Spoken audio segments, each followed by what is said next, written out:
Peuple de Dieu, bonjour. Je suis toujours émue de joie de vous recevoir sur cette chaîne YouTube, Rocher des Miracles. C'est avec une grande joie que je vais partager la parole de Dieu avec vous, frères et sœurs. Aujourd'hui, le thème c'est « Ne sois pas le territoire de quelqu'un, n'appartiens pas à quelqu'un ». La parole de Dieu nous dit comment un homme qui était possédé par les démons, cet homme était possédé par plusieurs milliers de démons au point où il était le territoire des démons. Il appartenait déjà aux démons du pied à la tête. Donc, ne deviens pas le territoire de quelqu'un. Ne deviens pas le territoire des démons. Alléluia. Je suis ravie. Partagez, likez et abonnez-vous. Alors, précieux canal de Dieu, précieux canal que le Saint-Esprit, viens en moi, viens dans ce lieu. Saint-Esprit va retrouver où sont mes frères et sœurs. Prends possession de ce lieu, dispose leur corps, âme et esprit afin que cette parole que nous allons partager demeure en nous, dans le nom puissant de Jésus de Nazareth. Bien-aimés, aujourd'hui c'est encore un message d'encouragement. On est fatigué, n'est-ce pas? Il y a trop de choses encore. En dehors de nos problèmes quotidiens que nous avons l'habitude de gérer, en dehors de nos combats quotidiens, s'ajoutent encore des combats que les gens nous font subir, nous font porter. À part nos problèmes quotidiens, s'ajoute encore la maladie, cette fameuse maladie qui nous anéantit, cette fameuse maladie Covid-19 qui fait des dévastes. Personne de nous aujourd'hui n'est capable de dire qu'elle n'a pas une proche ou un proche qui a été atteint, ou même des gens directs. Nos frères tombent tous les jours pour cet ennemi inconnu. Nous sommes en deuil. Et alors, j'ai une pensée pour les pays du tiers-monde. Comment ils vont faire? Comment notre pauvre Afrique va faire? Prions pour cette Afrique. Parce que comme je vous ai toujours dit dans le psaume 127, il n'y a pas de guerre sans Dieu. Tout ce que vous pouvez faire sans mettre inclus le Seigneur, vous les faites en vain. Bien-aimés, nous passons des moments extrêmement difficiles, mais j'ai envie de te dire, tiens bon. C'est comme le sport. Vous savez, les gens qui réussissent dans la vie, c'est ceux qui ont eu la foi. Toutes les personnes qui réussissent, même dans le sport, à haut niveau, c'est ceux qui ont eu la foi. Vous pouvez être fort physiquement, mais tous les spécialistes vous diront que ceux qui réussissent, c'est ceux qui ont le mental. Et le mental, ça se dit dans le langage spirituel, la foi. Il faut croire vraiment que Jésus est là pour nous. Il faut croire qu'il y a un être suprême. Si la justice devait s'attarder à la justice de ce monde, on ne s'en sortirait pas. C'est pourquoi moi, je viens avec ma petite expérience partager avec vous la parole de Dieu dans l'espoir que ça nous reconforte, dans l'espoir que ça nous fortifie, dans l'espoir que ça nous donne quelque chose de plus que le monde ne puisse nous donner. N'écris plus. Alors, bien-aimés dans le Seigneur, le diable nous accable, le diable nous attaque. Et le diable fonctionne, comme je vous ai toujours dit, par nos frères, par nos amis.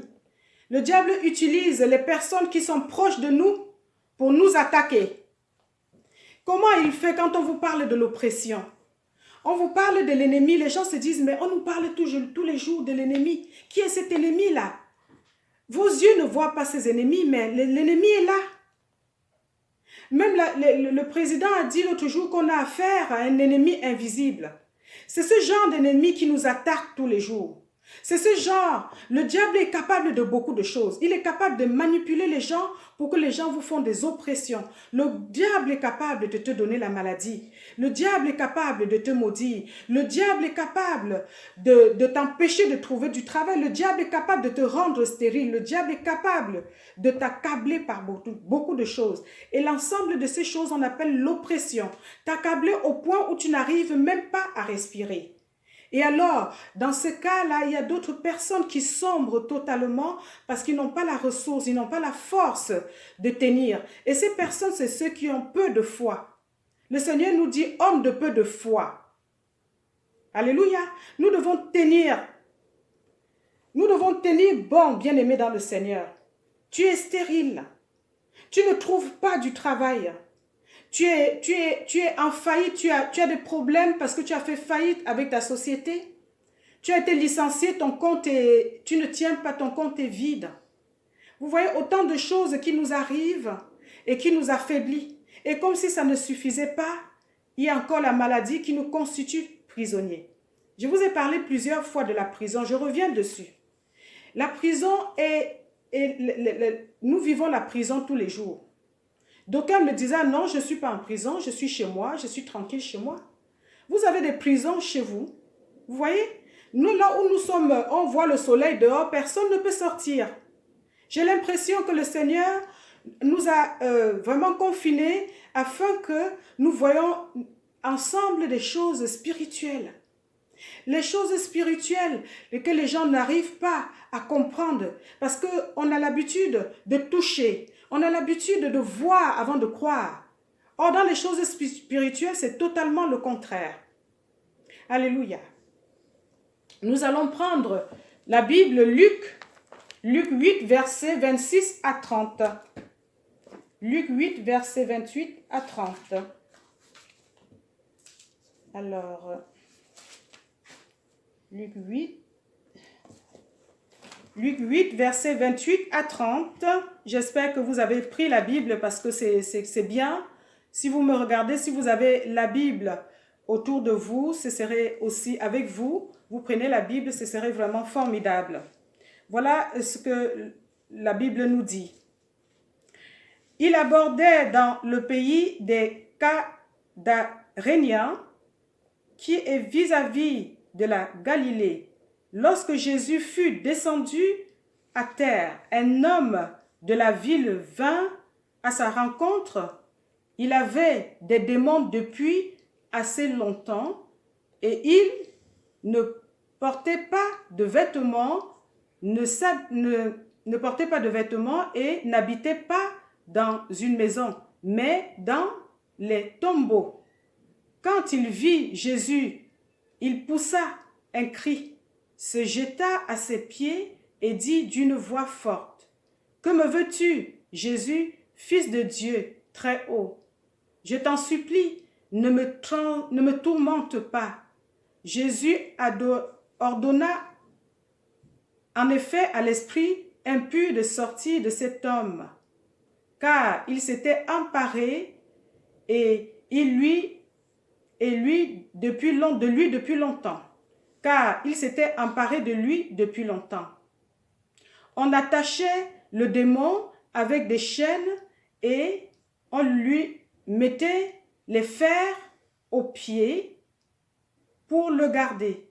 Mais il rompait les liens et était entraîné par les démons dans des endroits déserts. Bien-aimés dans le Seigneur, la Bible nous parle d'un homme qui était totalement possédé par des multiples démons. Il y a des démons que nous ne pouvons pas voir. Il y a des démons que tu ne peux pas voir. Il y a des démons que personne ne peut voir. Et cet homme, il était possédé. Et quand il voit Jésus de Nazareth, qui passait par là, il tombe à ses pieds Parce que, comme je vous ai dit, même les démons reconnaissent la force, les démons reconnaissent la puissance de Dieu.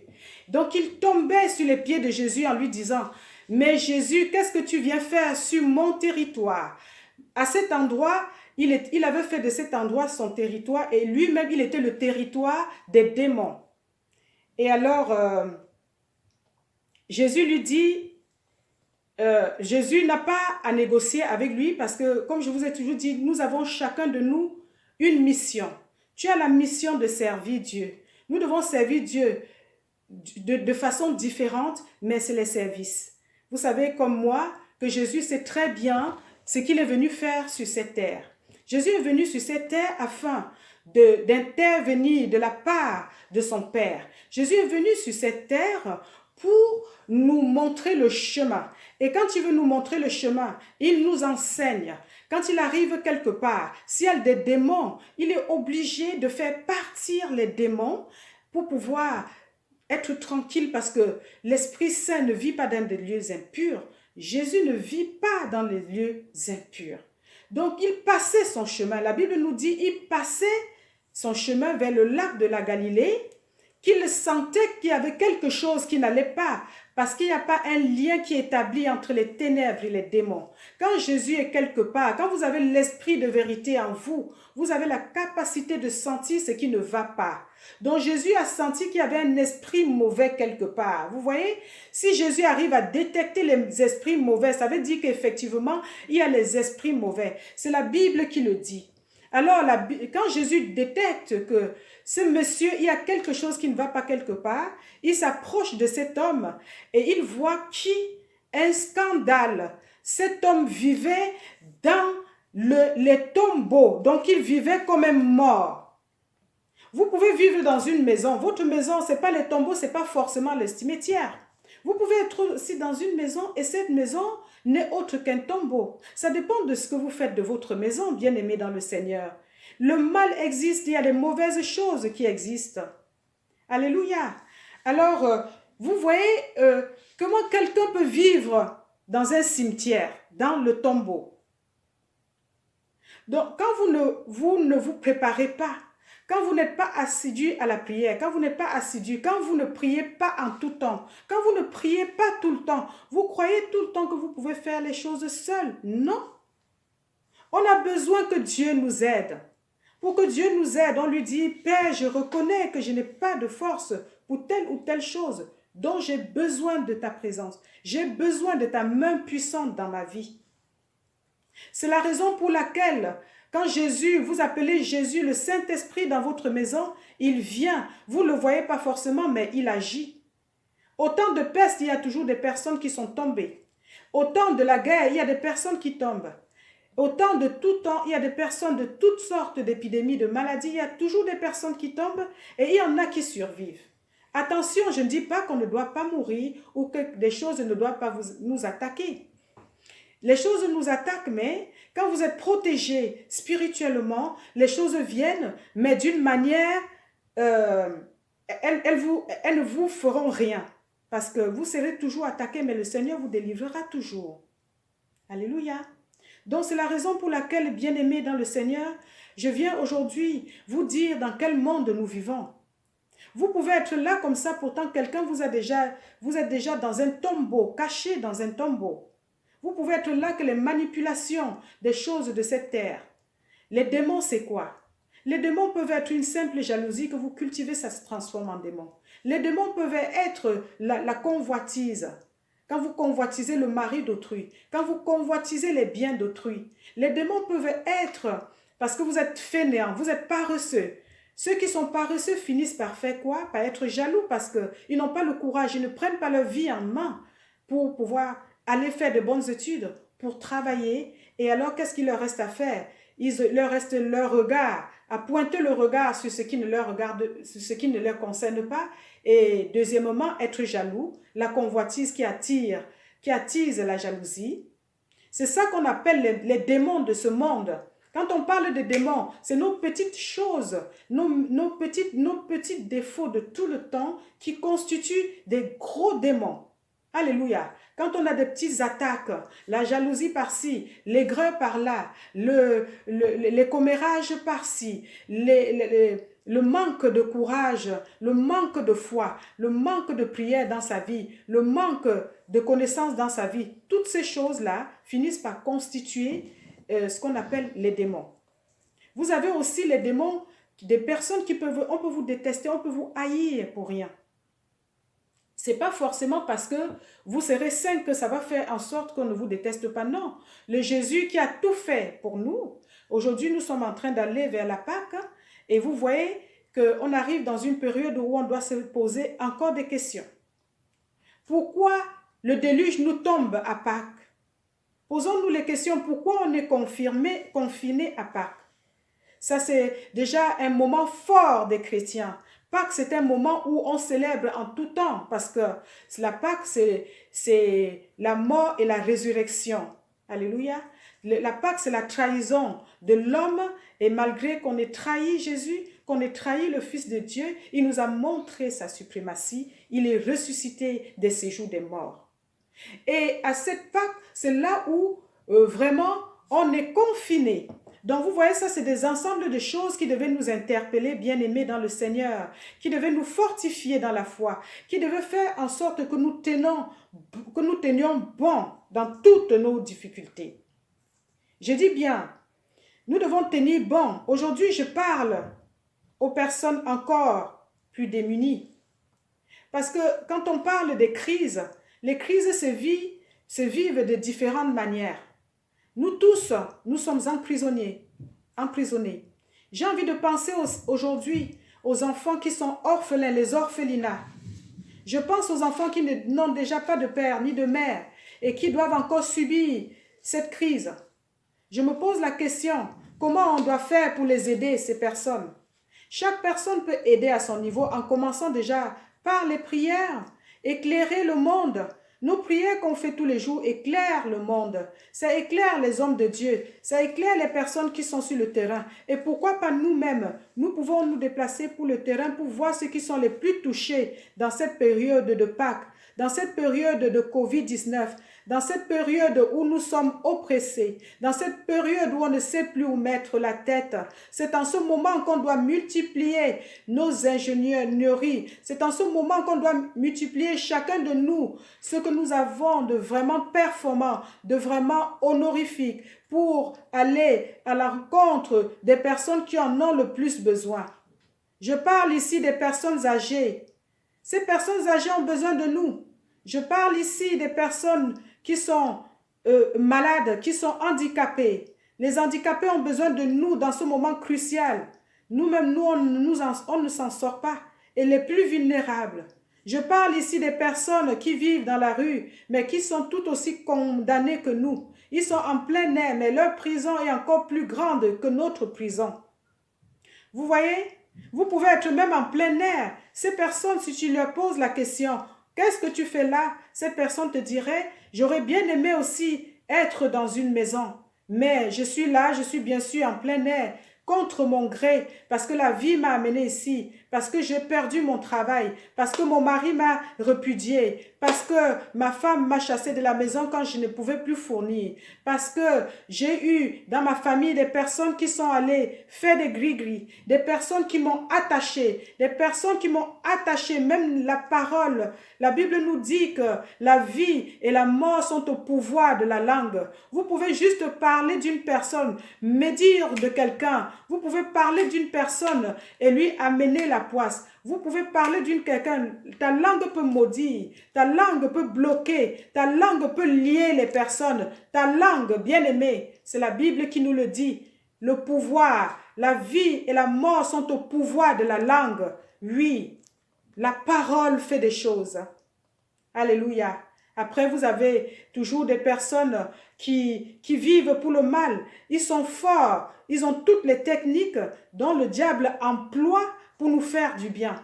De la même façon que Dieu nous emploie pour nous parler. Dieu emploie ses enfants qui sont prêts de l'écouter, qui sont prêts de partager la parole comme je fais aujourd'hui avec vous, bien-aimés, pour que nous élevons d'abord en premier le nom de Jésus, parce que je vous ai toujours dit, il est digne d'être adoré, il est digne d'être élevé. Donc, vous allez toujours avoir ces deux catégories de personnes qui, d'un côté, élèvent le nom de Jésus. C'est en élevant Jésus que vous trouvez l'élévation. Si vous restez par terre, tout ce que vous allez faire, ça vous assombrit, ça vous tire vers le bas. Il faut élever Jésus. Alléluia. C'est en servant Dieu que nous trouvons le réconfort. Ce n'est pas en nous servant nous-mêmes. Vous voyez comment la Bible nous dit que quelqu'un vivait dans le tombeau. C'est pour ça que je te dis, bien-aimé dans le Seigneur, n'accepte pas de vivre dans le tombeau. N'accepte pas d'être la demeure de quelqu'un. Les gens viennent vous poser les démons. Ils confisquent votre vie. Les gens font en sorte que vous voyez certaines personnes, on vous dit qu'ils sont fous. Ils ont perdu la tête. Ils ont disjoncté. Pourquoi ils ont disjoncté? Il y a plein de facteurs qui vous font disjoncter et tous ces facteurs sont démoniaques. Parce que, je veux vous dire, bien-aimé, Dieu qui t'a créé, Dieu qui m'a créé, il ne peut pas te créer et aller te livrer dans les mains du démon. Alors, c'est pour ça qu'on dit que le diable, il rôde, rugissant comme un lion cherchant qui dévorer. Et donc, tenons-nous prêts.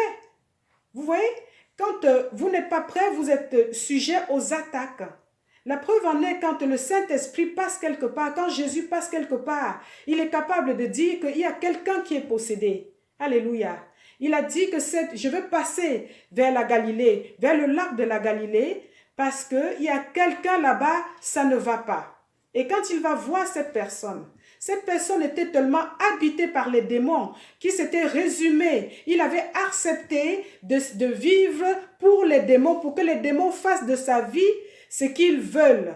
Je te dis, bien-aimé, aujourd'hui, mon frère, ma sœur, je ne sais pas quel est ton problème, mon frère, ma sœur. Je ne sais pas si c'est parce que tu n'arrives pas à trouver un bébé que tu es dans le découragement, parce que tu n'arrives pas à trouver un mari que tu es dans le découragement, ou alors parce que ton mari t'a chassé, t'a répudié que tu es dans le découragement, parce que tu as perdu du travail que tu es dans le découragement, parce que tu es attaqué par une maladie que les médecins t'ont dit qu'ils ne peuvent rien. Moi, je te dis aujourd'hui que oui, le Seigneur Jésus peut faire quelque chose pour toi. Il n'est jamais trop tard. Dieu peut encore faire quelque chose pour toi, bien-aimé dans le Seigneur. Nous avons des attaques, n'est-ce pas? J'ai cité ces attaques, mais il y en a encore plusieurs, bien-aimés dans le Seigneur. Toi seul sais ce que tu vis dans ton cœur. Toi, tu sais quels sont tes combats. Mais n'accepte pas de vivre, de demeurer dedans. Accepte de sortir. Jésus vient au secours à quelqu'un il a détecté que cette personne souffre. Pourquoi tu souffres ainsi? Jésus dit, bien-aimé, pourquoi? Il a vu des milliers de démons sur cette personne. Et quand il vient à son secours, qu'est-ce qui se passe?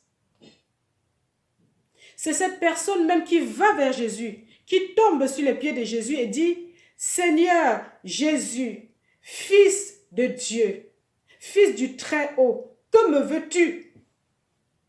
Alléluia. C'est le diable qui demande à Jésus. Il voit Jésus, il va vers Jésus. Le diable s'agenouille devant Jésus et dit à Jésus, que me veux-tu? Qu'est-ce que tu viens faire sur mon territoire? C'est la Bible qui nous dit cela.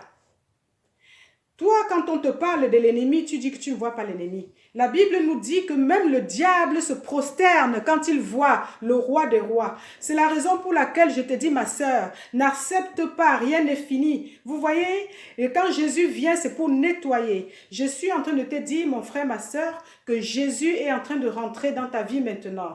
Quand Jésus rentre dans ta vie, regarde ce qu'il a agi, malgré que cette personne qui était possédée par les démons, il ne voulait pas. Il dit, mais laisse-moi tranquille, Jésus. Laisse-moi tranquille, Fils du Très-Haut.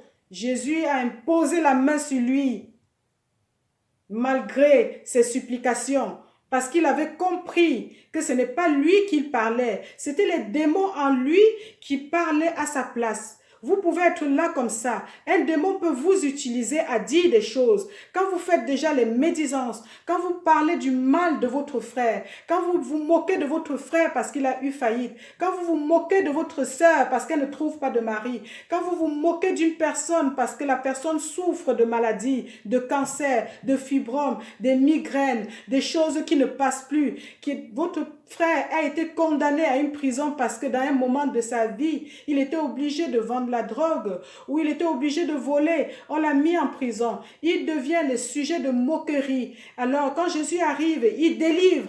Parce qu'il sait très bien que ce que tu faisais en ce moment, ça ne venait pas de toi. Quand tu fais le mal ne vient pas de Dieu. Le mal vient de l'ennemi. Alors, quand Jésus arrive quelque part, son rôle, c'est de te défaire, c'est de te déposséder de cette maladie. Jésus vient aujourd'hui te déposséder de ta maladie. Jésus vient aujourd'hui mettre la gloire dans ta maison. Jésus vient aujourd'hui te donner le mari qui te convient. Jésus vient aujourd'hui te consoler, bien-aimé. Jésus vient aujourd'hui pour restaurer, pour te redonner ta destinée. Alléluia. Parce qu'au départ, au commencement, Dieu a un plan de paix et de bonheur pour toi. Dieu a un plan de paix et de bonheur pour moi, bien-aimé. Il n'a pas un plan de machiavélisme.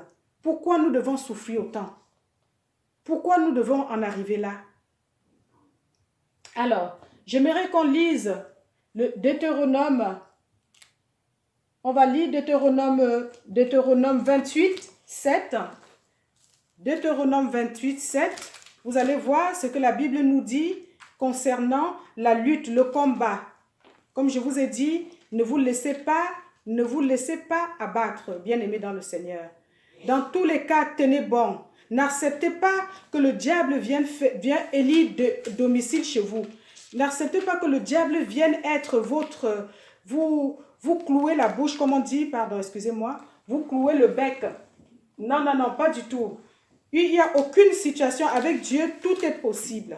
Avec le roi des rois, tout est possible. Deutéronome 28, verset 7, j'espère que vous y êtes. La Bible nous dit, dans Deutéronome 28, 7, alors, voilà ce que nous dit la Bible. J'aime bien travailler avec la Bible. J'aurais pu le dire, mais je préfère regarder avec vous pour vous dire que j'invente rien. Ce que je parle aujourd'hui, ça ne vient pas de moi. C'est des recherches que moi-même je fais pour essayer qu'on baigne dans la parole, n'est-ce pas? Puisque la parole nous protège, puisque la Bible nous dit, dans Jean 8, 31 à 32, cherche la vérité, demeure dans la vérité, car c'est la vérité qui t'affranchira. Alléluia. Et vous aurez encore Osée qui va vous dire, mon peuple périt de faute de connaissance. Osée 4, verset 6. La connaissance, c'est quoi? C'est ce que nous sommes en train de faire, comme j'ai toujours dit, bien-aimé dans le Seigneur. Je ne suis pas né comme ça. Je ne suis pas né avec la parole dans la main. C'est moi-même, avec aussi les attaques que j'ai reçues dans ma vie. Vous savez, j'ai été violée à l'âge de 15 ans, bien-aimé dans le Seigneur. J'ai eu un enfant. J'ai été rejetée par mon père et le père de mon fils l'a aussi rejeté. Et là, c'est autre chose encore. C'est là qu'on parle de lien. Alléluia. On nous parle de liens. Vous avez des liens qui vous suivent. J'aurais pu me décourager. J'aurais pu me décourager depuis ma tendre enfance, quand j'avais 15 ans. J'aurais pu dire, non, non, j'abandonne. Mais non, je continue. C'est moi aujourd'hui qui vous parle de ma parole. C'est de la parole de Dieu. Parce que dans les moments les plus faibles, c'est alors que Dieu vient vous parler. Vous ne pouvez pas, bien-aimé, Dieu trouve toujours des moments pour vous toucher, comme en ce moment. C'est dans les moments où on fait ouf, on n'en peut plus. C'est en ce moment que Dieu vient vous parler. Je vous dis, la vie, nous, on la connaît pour ceux qui m'ont déjà vu autour de moi. Nous, on a connu aussi le monde. Mais quand le Seigneur parle, écoute l'oreille de Dieu. Comme j'ai toujours dit, nous sommes faits pour la gloire de Dieu. Nous sommes faits pour servir Dieu. Donc, on va, Deutéronome 28, verset 7. Alors, Deutéronome 28, verset 7 nous dit ceci. Tu seras béni dans ta ville, dans la ville et dans les champs. Tes enfants te produiront ton sol. Non, excusez-moi, je pense que je me suis trompée de verset. Deutéronome 28, verset... Ah non, non, pardon, excusez-moi. Deutéronome 28. Voilà. Deutéronome 28. L'Éternel te donnera. L'Éternel te donnera l'Éternel te donnera la vérité sur tes ennemis. L'Éternel est en train de te dire qu'il te donne la vérité sur tes ennemis. Ça veut dire que, quel qu'en soit, quand on parle d'ennemis dans la vie, ce n'est pas toujours l'ennemi dont je parle. Il a dit, il te donnera la victoire sur tes ennemis. Alléluia. Ces démons avaient des milliers d'ennemis sur lui, qui avaient fait de lui son territoire. Vous voyez, les démons il te prend là, tu es tellement sucré, tu es sucre, tu es déjà, voilà, il vient dans toi, il t'attaque ici, tu ne dis rien, il vient là, tu ne dis rien, il rentre dans le cœur, tu ne dis rien, il va dans les poumons, tu ne dis rien, il va dans tes yeux, tu deviens aveugle, tu ne dis rien, et jusqu'à ce qu'il fait de ta vie sa demeure. Et l'Éternel te dit qu'il te donnera victoire sur tes ennemis. C'est la parole de Dieu qui nous dit ça. Il te donnera victoire, bien-aimé. Lève-toi. Dis que l'Éternel m'a dit qu'il me donnera victoire. Tes ennemis viendront par 7 chemins, mais ils s'enfuiront par un chemin, mais ils s'enfuiront par plusieurs chemins. Ils s'enfuiront par 7 chemins. Alléluia. Ils vont venir, ils vont rentrer comme ça. Mais quand l'Éternel va arriver, vous allez voir ce que Jésus est capable de faire. Quand il a imposé la main sur cette personne qui était possédée par des milliers de démons. Qu'est-ce qui s'est passé? Les démons sont sortis aussi par milliers, bien évidemment, parce que quand le Seigneur vient, le nettoyage n'est pas fait partiellement, il est fait totalement. Quand il arrive quelque part, c'est pour te purifier, bien-aimé. Écoute très bien ce que je suis en train de te dire aujourd'hui. Nous passons des caps très très difficiles, et comme je ne peux pas savoir quel est vraiment ton problème, le Seigneur vient me dire aujourd'hui que il est en train de faire le nettoyage, et je veux que tu reçoives ce nettoyage-là. Vous voyez de quelle manière il a fait ce nettoyage-là? Il impose la main sur quelqu'un, les démons sortent. Mais les démons, là, parfois, ils vont quelque part. Hein?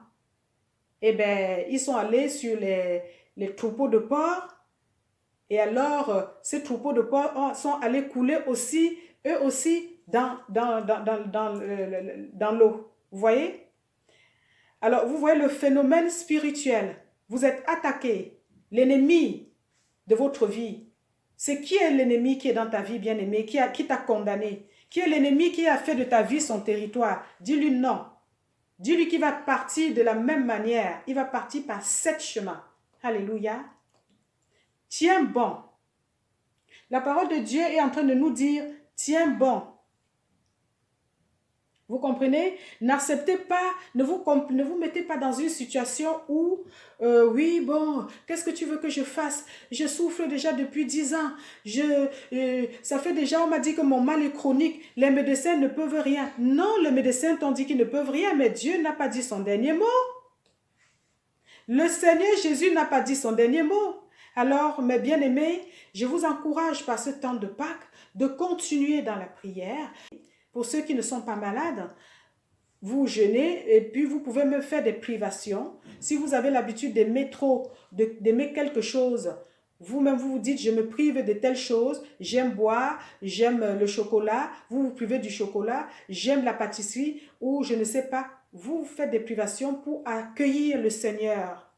Parce que le Seigneur va retourner le tombeau bientôt. Et quand il viendra, vous allez voir, tenez-vous prête. Voilà ce qu'il est en train de dire. Que quand il vient pour le nettoyage, si toi tu oublies ton rôle sur cette terre, lui il n'a pas oublié. Jésus sait très bien qu'il est venu pour une mission. Il est venu pour nettoyer. Alléluia. Il est venu pour nous donner la force. Il est venu pour que nous trouvions de l'énergie et pas pour qu'on continue encore à avoir peur.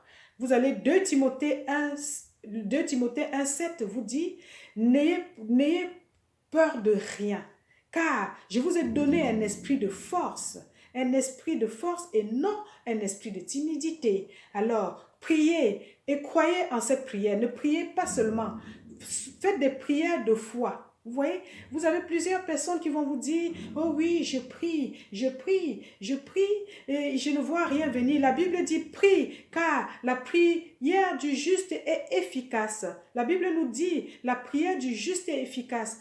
Qu'est-ce qu'on parle quand il s'agit de la prière du juste? C'est quelqu'un qui sait que Dieu est vivant. Il a envoyé son fils nous sauver. Et son fils s'appelle Jésus de Nazareth. À partir du moment où tu l'acceptes fermement comme maître et Seigneur, eh bien ta prière devient juste parce que tu as la foi. Une prière n'est juste que quand elle est accompagnée d'une foi. Alléluia. Quand vous avez la foi comme la petite Esther qui était une orpheline et qui était dans le désespoir. Elle était mendiante avec son oncle et elle est devenue la femme d'un grand roi de l'époque. C'est la foi qui fait la différence, vous voyez? C'est la foi, bien-aimée, qui fait la différence. Je ne sais pas qui est tombé à côté de toi. Je sais, tout ce que je sais aujourd'hui, c'est qu'on peut sombrer facilement dans le découragement. Et là, la Bible nous dit, n'aie pas peur, car je suis avec toi tous les jours. Jésus nous dit, je suis avec vous tous les jours. Et donc, n'accepte pas d'être la demeure de quelqu'un bien-aimé. Partage cette vidéo, partage sur ma page YouTube, like et surtout abonne-toi. Comme ça, on se verra, on se rencontrera de temps en temps pour parler du Seigneur, pour la gloire de Dieu et s'encourager mutuellement. Et quand tu partages, c'est aussi faire l'œuvre de Dieu, comme je l'ai toujours dit. Me regarder, c'est bien, mais partager aussi, c'est une façon d'œuvrer. Parce que vous voyez, je peux parler là, même s'il y a une personne et que la parole l'encourage, c'est très bien. S'il y a 10 000 personnes, c'est encore mieux. S'il y a 20 000 personnes, c'est encore mieux. Ce n'est pas moi qui parle, qui va encore partager en même temps. Vous voyez? Donc c'est à vous aussi de faire l'œuvre de Dieu. C'est quoi? C'est de parler de ma chaîne YouTube, Rocher des miracles. Allez sur la chaîne, sur YouTube, vous tapez Rocher des miracles et abonnez-vous. Rocher des miracles qui veut dire ce que nous sommes en train de faire. Quand tu vas sur un rocher, ça c'est notre rocher qui est la Bible et c'est de là que sortira notre miracle. Notre miracle ne viendra pas du satanisme. Notre miracle ne viendra pas du marabout bien-aimé. Notre miracle ne viendra pas du voisin parce qu'il t'aime beaucoup. Même ta mère qui t'aime, elle peut te bénir comme ça, mais ce ne sera jamais la bénédiction de Dieu. Notre miracle bien-aimé vient de ce rocher. C'est pour ça que j'ai la vision. Le Saint-Esprit m'a dit, fais de ta chaîne YouTube le rocher où coulera le lait, où coulera le miel. Alléluia. Il dira à Abraham, lève-toi et va dans la terre promise où coulera le lait, alléluia, en abondance. C'est ici qu'il y a le miracle. C'est ici qu'il y a tous les trésors dans la Bible. C'est là le rocher des miracles. Allez dans le YouTube, Rocher des miracles. Abonnez-vous pour que nous puissions partager la parole de Dieu. Alléluia. C'est avec une grande joie que j'ai encore intervenu aujourd'hui pour vous dire ma petite connaissance que j'ai appris dans la Bible pour partager avec vous. Alléluia. Soyez bénis dans le nom du Seigneur. Sachez très bien que vous n'êtes plus la demeure de quelqu'un. Faites des prières avec foi.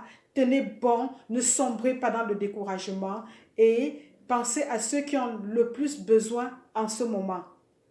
Soyez bénis dans le nom du Seigneur. Partagez, likez, commentez et aimez.